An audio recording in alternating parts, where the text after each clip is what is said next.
ပတ်စံနေပြီဆိုရင်မိန်းမများကယောက်ျားများကိုမြည်တွန်းတောက်တီးတယ်မိန်းမများရဲ့အချစ်မဲ့ပတ်စံမရှာနိုင်တဲ့ယောက်ျားကိုမိန်းမတွေကအထင်သေးတယ်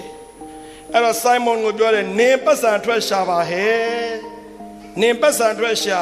နင်တော်တော်အတော့မကြတဲ့ယောက်ျားနင်ဘာမှလည်းမရှာနိုင်ဘူးကြည်စမ်းငါတို့မှလေစားစရာမရှိတော့ဘူးနင်တော်တော်ညံ့နေဆိုင်မွန်ကမိန်းမကိုပြန်မပြောဘူးပြန်မပြောရက်ဘူးပြန်မပြောရဲလို့မဟုတ်ဘူးပြန်မပြောရက်ဘူးဆိုတာမေတ္တာနော်ပြောရင်ရတာပေါ့မင်းပါးစပ်ပိတ်ထားလို့ပြောရင်ရပြီမယ်ကျွန်တော်တို့ယောက်ျားတွေမိန်းမကိုပြန်မပြောတာဟာကြောက်လို့မဟုတ်ဘူးနော်ပြန်မပြောရက်တာမေတ္တာလို့မိန်းမတွေကမသိကြဘူးမိန်းမတွေကတော်တော်ခက်တယ်ပတ်စံရှိတဲ့ယောက်ျားမှာအထင်ကြီးခြင်းနဲ့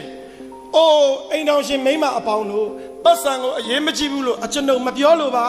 ဆိုင်မွန်တယောက်တည်းပြောနေတာ